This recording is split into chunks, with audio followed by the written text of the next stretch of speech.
अस्सलाम वालेकुम दोस्तों, अगर आप दूध दही अंडे लेने जाए और वहाँ पे लिखा हुआ होगा ये सेहत के लिए मुज़िर है, तो क्या कभी आप लेंगे? हरगिज़ नहीं लेंगे।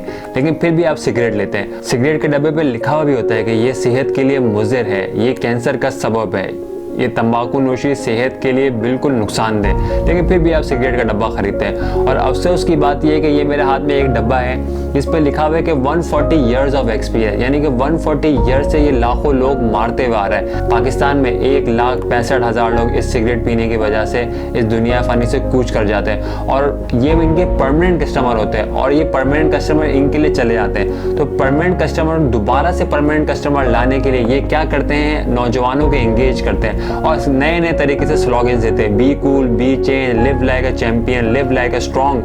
कितने नए तरीके के स्लोगन्स ये देते हैं नौजवानों को एंगेज करने के लिए, अपना परमानेंट कस्टमर बनाने के लिए। मैं सिर्फ और सिर्फ हुकूमत पाकिस्तान से दरख्वास्त करना चाहता हूँ, जिस तरीके से आपने लोकल ब्रांड्स के ऊपर 60% ग्राफिकल इमेज वार्निंग लगा दी है, नौजवान जब सिगरेट का डब्बा खरीदता है और ये चीज़ देखता है तो वो फ़ौरन से क्या करता है, वो पीना छोड़ देता है या वो डब्बा चेंज कर देता है। तो वो दूसरे इस तरीके से ब्रांड की तरफ स्विच हो जाता है इसके ऊपर कोई भी ग्राफिकल इमेज वार्निंग नहीं है। और ये ब्रांडेड ब्रांड्स है और ये पाकिस्तान की मार्केटों में भरी पड़ी हुई है। गवर्नमेंट ऑफ पाकिस्तान से मैं कहूँगा कि आपने इसके ऊपर जो कि ब्रांडेड ब्रांड्स थे उसके ऊपर आपने हेल्थ टैक्स तो लगा दिया, काइंडली इसके ऊपर आप एक इम्पोज करके एक स्टिकर भी लगवा दे ताकि इसके ज़रिए से नौजवान नस्ल और इंटरेक्ट ना हो सके और इन टोबैको कंपनी का परमानेंट कस्टमर ना बन पाए। अगर आपको मेरी बात समझ में आ गई हो तो काइंडली इस वीडियो को शेयर कर दे ताकि हुकूमत पर ज़्यादा प्रेशर बिल्डअप हो। बहुत शुक्रिया, अल्लाह हाफिज़।